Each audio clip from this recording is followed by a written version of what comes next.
Hello, ഇന്ന് വളരെ എളുപ്പത്തിൽ നമുക്ക് കുക്കറിലൊക്കെ തയ്യാറാക്കാൻ പറ്റുന്ന ഈസി ആയിട്ടുള്ളൊരു പാൽപ്പായസം റെസിപ്പി ആയിട്ടാണ് വന്നിരിക്കുന്നത്.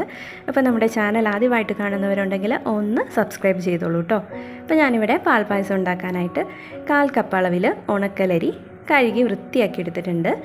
ഇനിയിപ്പോൾ നമുക്കിതൊന്ന് വേവിച്ചെടുക്കണം. അതിനായിട്ട് ഞാനിവിടെ ഒരു കുക്കർ എടുത്തിട്ടുണ്ട്. അപ്പോൾ കുക്കർ നന്നായിട്ട് കഴുകി വൃത്തിയാക്കി തന്നെ എടുക്കണം. ഒട്ടും എണ്ണമയം ഒന്നും ഉണ്ടാവാൻ പാടില്ല. ഞാനിപ്പോൾ ഒത്തിരി ചൂടുവെള്ളമൊക്കെ ഒഴിച്ചിട്ടാണ് കഴുകി എടുത്തിരിക്കുന്നത്. അപ്പോൾ അതിലേക്ക് നമുക്ക് കഴുകി വൃത്തിയാക്കി വെച്ചിരിക്കുന്ന അരി ഇട്ട് കൊടുക്കാം. ഇനി ഒരു 2 കപ്പ് അളവിൽ വെള്ളം കൂടി ഒഴിച്ചു കൊടുക്കാം. അപ്പോൾ ഇത് നന്നായിട്ട് വെന്ത് കിട്ടണം. അപ്പോൾ അതിന് പാകത്തിനുള്ള വെള്ളമാണ് ഒഴിച്ചു കൊടുത്തിരിക്കുന്നത്.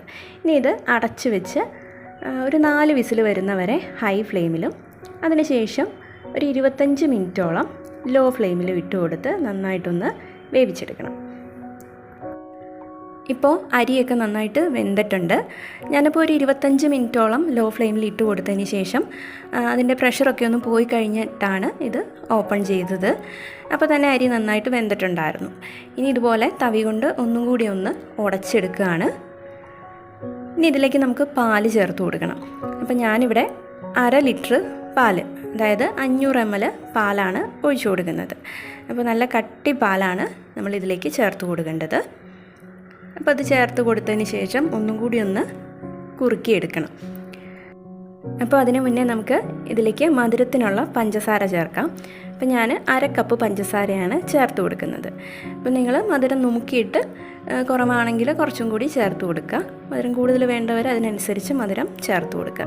ഇനി നമ്മുടെ പഞ്ചസാരയൊക്കെ ഒന്ന് മെൽറ്റായി കഴിയുമ്പോഴേക്കും നമ്മുടെ പായസത്തിൻ്റെ കളറൊക്കെ ഒന്ന് മാറി വരും. അതുപോലെ ഒന്നും കൂടി ഒന്ന് നന്നായിട്ടൊന്ന് കുറുകിയും കൂടെ വരും. അപ്പോൾ ഇതുപോലെ നന്നായിട്ടൊന്ന് ഇളക്കി കൊടുത്തുകൊണ്ടിരിക്കുക. മീഡിയം ഫ്ലെയിമിൽ ഇട്ട് കൊടുത്തിട്ട് തന്നെ ഇത് കുക്ക് ചെയ്തെടുക്കുക. എങ്കിലേ നല്ലതായിട്ടൊന്ന് കുറുകി നല്ല കളറൊക്കെ ആയിട്ട് വരുള്ളൂ. പായസമൊക്കെ നന്നായിട്ട് തിളച്ച് വന്നിട്ടുണ്ട്. ഇനി നമുക്കിതിലേക്ക് ഒരു കാര്യം കൂടി ചേർത്ത് കൊടുക്കണം, ഇത്തിരി നെയ്യ്. അപ്പോൾ അത് നിർബന്ധമൊന്നുമില്ല, ചേർത്തില്ലെങ്കിലും കുഴപ്പമൊന്നുമില്ല. അപ്പോൾ ഞാനിവിടെ ഒരു 1/2 ടീസ്പൂണോളം നെയ്യ് കൂടി ചേർത്ത് കൊടുക്കുന്നുണ്ട്. ഇനി വേണമെങ്കിൽ നമുക്കിതിലേക്ക് കശുവണ്ടി വേണമെങ്കിൽ നെയ്യിൽ വറുത്ത് ചേർക്കാം.